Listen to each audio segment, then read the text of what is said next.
Hello, my name is Eric Prosher, and I'm a psychologist and outreach worker at Jesse Brown VA Medical Center. And today, Jesse Brown VA Medical Center brings you one of our special guests and one of our suicide prevention coordinators, as today's topic is suicide prevention and veteran suicide prevention in particular, as September is Suicide Prevention Month. So you are watching a live call-in program brought to you by CAN TV 21. And during the next 25 minutes, we're going to be talking about what the VA is doing about veteran suicide. And we also have, later on in the show, the director and producer of a special documentary called Almost Sunrise, which is about two veterans' journey to recovery from PTSD and moral injury. And they're going to talk a little bit about their insights working with these veterans and in this documentary that highlights some of the challenges of readjustment. So we have a call-in program. You can call 312-738-1060 and call us if you have any questions along the way. But before we start, I want to make a couple announcements about Jesse Brown VA, which is located on 820 South Damon Avenue. And if you want to make an appointment, you can call the appointment line. But we've also have a new service that I need to share with you, that we now have a new ambulance service that now, if you have an emergency and you want to come to Jesse Brown VA's emergency room, all you have to do, and if you live north, it borders Chicago Avenue on the north side, on the south, 31st Street, and on the east, Lake Michigan, and on the west, Kedzie Avenue. And then you can direct the fire department to bring you right to Jesse Brown VA Medical Center. All right, so thank you for your patience. And hi, Carlos, our special guest. He's a social worker and one of our suicide prevention coordinators. His name's Carlos Anchondo. Is that correct? That is correct. Thank welcome, you, sir. Welcome to. Good to be here. Thank you. So, wow. So this is a big issue. It's a big month. We hear a lot. I'm seeing on the social media, on Facebook posts, people doing 22 push-ups a day, saying that's 22 veterans commit suicide a day. I know it's actually around 20 now. It's gone down. Yes. Can you tell me a little bit about your role and in Sure. suicide prevention and what you do at Jesse Brown VA Medical Center? So certainly with this being Suicide Prevention Month is always a time where we try to do extra outreach, and I'm glad to be here today to be able to spread the word further. But one of our roles, there's really three main pillars to suicide prevention, and part of that really is trying to get the word out throughout the year to make sure people in the community are aware of the different resources available. Okay. So you said there's three main pillars to the suicide prevention program? Yes. In the VA across the country, because Yes. I assume that every VA has someone like you. Yeah, absolutely. Every VA has at least one suicide prevention coordinator. At Jesse Brown, we're fortunate enough to have three suicide prevention coordinators. Very cool. So tell me, what are these three pillars? What's the first pillar? First pillar is Operation Save. And Operation Save is designed to notify members of the community to be aware of the signs of suicidal thinking and then be able to intervene appropriately. Okay. Training the public, and Absolutely. It's about getting everyone in the game. Everyone's Right. responsible for Right. suicide prevention. So we give the training to community groups. Mm-hmm. We give the training to veterans who are in residential treatment at Jesse Brown, so Okay. they're aware to look out for the other veterans in treatment. Mm-hmm. And across the country, every new employee at the VA is given Operation Save training. And I really love and appreciate that because it establishes on someone's first day of employment that suicide prevention is the responsibility of the entire community, Yes. not just mental health providers and not just suicide prevention coordinators, but everybody within the community. Great, great. What, you said there were 3 pillars. What are Yes. the other 2 pillars? Yeah. So also we maintain a high-risk list. Every facility is responsible for maintaining a high-risk list.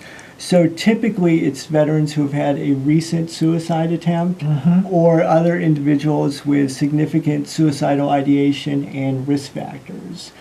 So what we will do is when we add them to the high-risk list, there's a flag that is placed in their chart, and it notifies providers, make sure that the providers know to take the time, touch base with the veteran, and really ensure that they are doing okay. Also, once someone is flagged, then as suicide prevention coordinators, we check up behind them. So in other words, make sure they're making their appointments, making sure that their treatment is going well, doing outreach calls if there is a gap in appointments or they might have missed an appointment. So we do our best to make sure that No they stay veteran falls connected. between the cracks, No. so to speak. And actually, so the flags can be viewed by any VA nationwide. So if a veteran moves to a new area and presents to the facility, once they're enrolled, that facility will see their flag. Wow. Which has been very helpful for us. I recently had a veteran who moved across the country. Took me a while to get in touch with him. Once I was able to reach him, though, I was able to talk to my counterpart at the facility, and she was able to get him enrolled quickly and get him services quickly. Okay, wow. Well, how long has this program been in place? Because I know that this big spike in veteran suicides that has paralleled also the active duty suicides happened around 2008 or Yes. so. So the program has been in place since 2008. Okay. So it was a response. The VA had to do Absolutely, something. Okay, right. great. So, and for those of you that might have just joined us, we are talking about suicide prevention in the VA. And we will also be talking about a documentary that highlights some of the challenges of coming back from war and readjustment, and it also addresses the issue of suicide. And we'll have, I think, the director will be is waiting to talk to us, and we can't wait to talk to Michael. But before we get to that, there's a third pillar Third to pillar, the yes, suicide prevention indeed. in the VA. What was that? So the third pillar is the Veteran Crisis Line, and that number is 1-800-273-8255, and it's important to press 1 to indicate that you're a veteran. So anybody can call that number. Veterans can call on behalf of themselves, or you could call, if you're a family member or a friend, you could call on behalf of the veteran that you know. The calls are handled by professional staff in Canandaigua, New York, and after they have triaged the call and making sure the situation is settled, then they will alert us at Jesse Brown that the veteran in our area has contacted the crisis line, and we will reach out to that veteran. That's great. It looks like you can text as well. So that's 1-800-273-8255, and you press 1. And it sounds like, because you press 1, but I guess anyone can call. Absolutely, you know? yeah. Family member, friend, fellow veteran, you can call about anyone that you were concerned about, and we will do our best to reach out and follow up. Excellent. So we're going to show a video now. So this is done by the Veterans Crisis Line, and it's just to show what happens after you call the Veteran Crisis Line, and highlights the role of the Suicide Prevention Coordinator at the local facility. I get a phone call. The guy on the other end sounded intoxicated. I said, "Are you planning on killing yourself?" And he said, "Yes." There is always this question about whether or not suicide is preventable. I am here to tell you that it is. I got him signed into the emergency room, and he grabbed my hand and he said, "Thank you for listening." No one listens.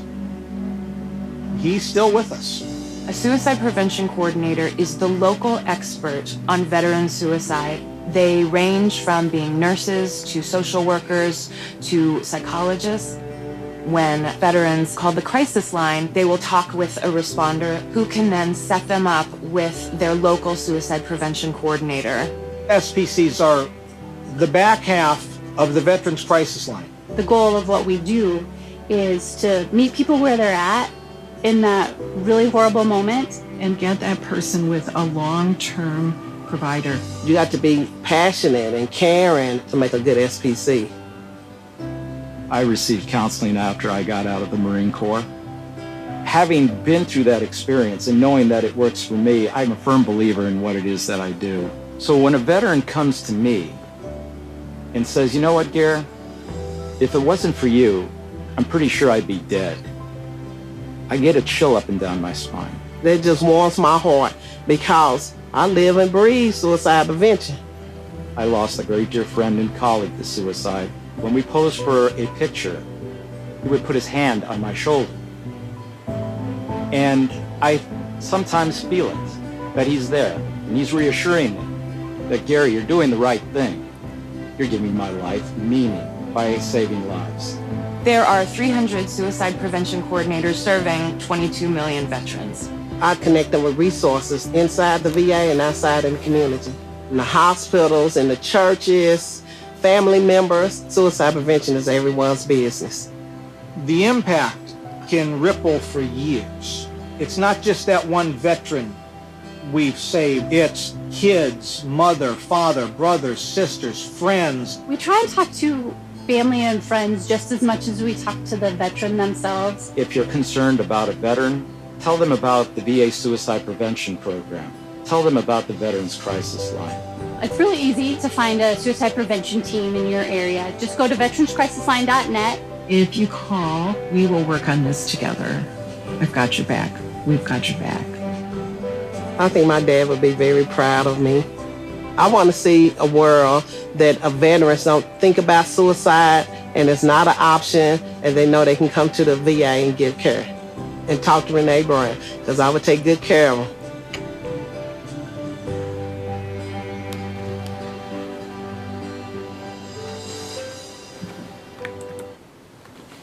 All right. Wow, that was a special little clip there.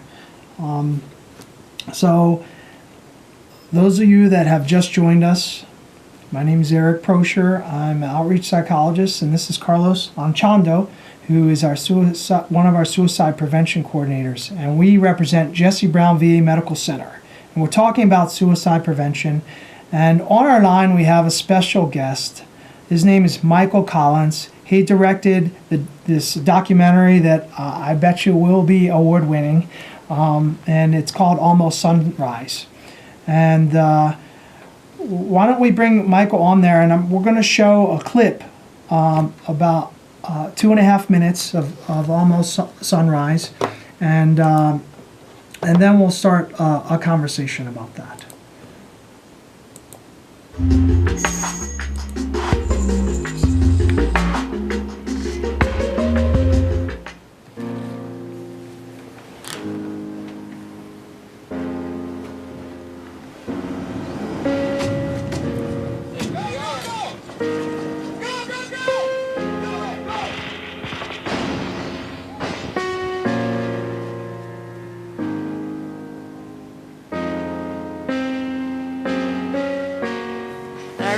Called me one night and he said, "Will you think less of me when I have to kill someone?"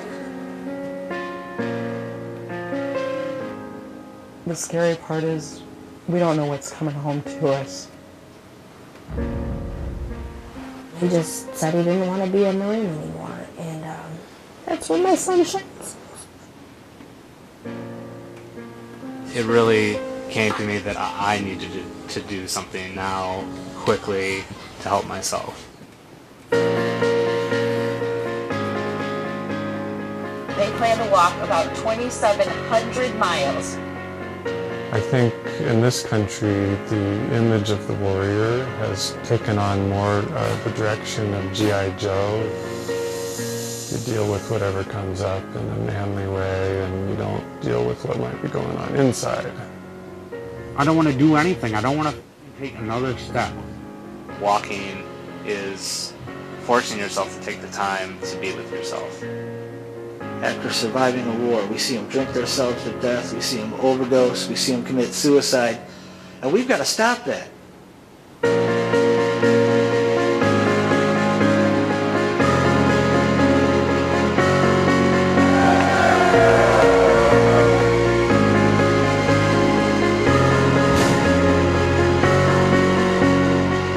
It's everywhere around us. It shines on our face and keeps us warm. It's everything. There has to be a time when we stop fighting.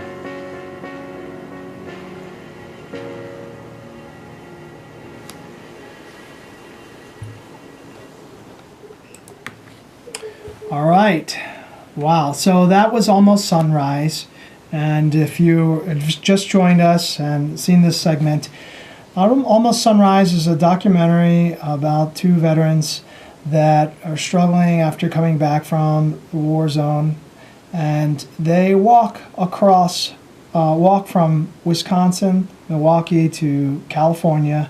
And along the journey, they meet all different types of people. They connect with different communities, and they find a part of themselves that was lost. So we have the director, Michael Collins. Hello, Michael. Hi, Eric. How are you? I'm good. I'm good.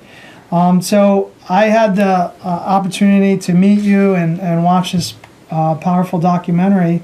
Do you have anything else you'd like us to know about the reason you made this documentary and your hope for its use?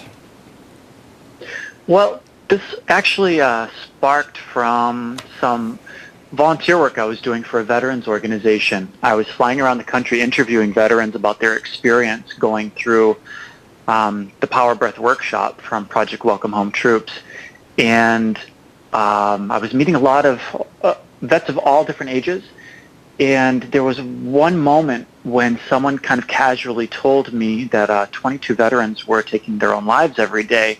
And he said this in a way that was so matter-of-fact, like I was supposed to know this statistic. And I didn't, you know, and it really just kind of, it shook me to my core. And just my experience connecting with these veterans, talking to them, understanding all the issues that they and their families had been dealing with for so many years, you know, and I felt that disconnect between myself as a civilian and the veteran military population, and I just really wanted to make my next film highlight these issues, to be a tool to somehow, you know, create empathy, to really connect us all as Americans, as a community, and also to really shine a spotlight on this crisis so that we could all address it together. Yeah, and I think it does that. Even this short 2.5 minute clip, you know, it has so much. And it is a complex and layered documentary that highlights a lot of things. And one of the things you talk about is the power of breath. And the power of breath is an intervention that was developed to help folks struggling with PTSD and other issues of readjustment to kind of reestablish the homeostasis of the body and to get rid of that flight or flight response so they can go on living and reconnecting with the things that are important to them in their lives. And that is one of the Power of Breath is one of the interventions that is kind of featured in this documentary. Yeah, absolutely. And we were just really fortunate. You know, you get to see these two young men who are were really proactive. They see that they are at the end of their line, you know, feeling suicidal. Tom in particular had recently lost a member of his platoon to suicide and saw himself going down that same path, so they didn't really know what to do, so they just started walking, you know, and they found that reconnecting with communities, being out in nature, having this time for introspection were extremely helpful.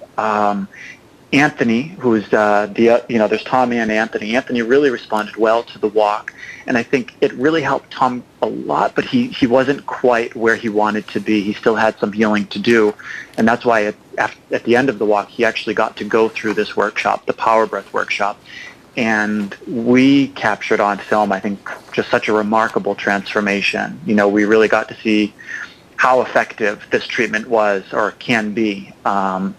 And I guess just from a filmmaking point of view, we just felt really grateful, you know, to be able to see that kind of a transformation take place and to be able to then go out and share that with people. We really hope that it can be used as a tool to inspire other people on their own paths towards healing, and whether or not it is with the breath or other ways, but just that it is possible. It is, yes, and that's one of the things that was a real take-home message for me when I watched it is, first of all, that people recover in their own time, in their own way, and in different ways, and that there's many things that are factors that contribute to that, just like in suicide prevention, right? Absolutely. And it's a concerted effort, and it involves connection, getting out there, you know, being, you know, learning to forgive yourself, which is a big piece of this too. And I was just reading that we have 5 minutes left. So if those of you that you have a burning question about suicide prevention, or Almost Sunrise, we have a director, Michael Collins, on the phone. But I was just, and you can call us at 312-738-1060. There's a study that just came out last week that looked at people, the psychological risk that's conveyed by involvement in combat atrocities. And, you know, outside of PTSD, out there, and, you know, people, half of the people struggled with depression, hostility, aggression, and suicidal ideation. So it's important to understand that going to war and coming home is just not about PTSD.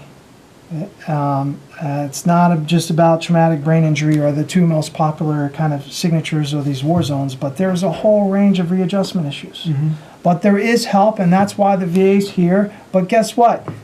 It's not just the VA. Just as you found in this documentary, the two, they connect. They didn't really connect well with the VA, and they got connected through organizations like the Power of Breath. They had the service organizations. So through social media, they were walking across, and people were you know, going to bat for them and staying in tune with them and connected. As I watched that clip of the documentary, one of the things that I was thinking of, with this being Suicide Prevention Awareness Month, every year there's a different theme, and this year the theme is around Be There. And at veteranscrisisline.net, it has examples of ways that you can be there for a veteran who is struggling. And I often say that suicide prevention is, there's not a lot of magic in it. And if you look at the ways that you could be there for a veteran, it's very simple things. Send a text, make a phone call, cook a meal, extend an invitation to go to the gym. Just, you know, something simple to connect with a veteran who you're concerned about, who might be struggling. That's right, showing up. Showing up and connecting. So Absolutely. social support and perceived support is important. Absolutely. The other piece I know people have made a big deal about the 20 vets, which is a big number. But I think it's also interesting, what was that statistic? How many of those vets that committed suicide have connected to the VA? So out of those 20 veterans, 6 of them are enrolled in the VA and 14 are not. So 14 out of the 20 veterans haven't gone to the VA. So that's another... and it just doesn't, so the VA's out there, and va.gov is the #1 website to get all the information you need to know about the VA. And there are also community partners, and that is one of the strategic plans for the VA, is to connect with our community partners, because we understand it does take a village to address the readjustment issues of our returning veterans. Absolutely. Michael, is there anything else you'd like to say in our last minute on the show? And I really appreciate you calling. Yeah, just well, thank you for all the amazing work that you're both doing, and I hope if people want to see the film, it's going to be on PBS next year around Memorial Day. It's going to be on POV, and if they actually want to bring host a screening in their community, that they can reach out to us through our website, which is almostsunrisemovie.com, and write us a note, and we'd love to come into communities and talk about ways that we can continue the conversation. Outstanding. almostsunrisemovie.org? .com. I'm sorry, .com. Reach out for and a if they want to screening learn near about you. the breathing, it's projectwelcomehometroops.org. projectwelcomehometroops.org. Okay. And my name is Eric Prosher. This is Carlos Anchondo and Michael Collins. Thank you. We represent Jesse Brown VA, and you can learn more about us by checking us, va.gov. Please tune in for Fathers Who Care. And we'll be back next month, the fourth Thursday. And goodbye for now.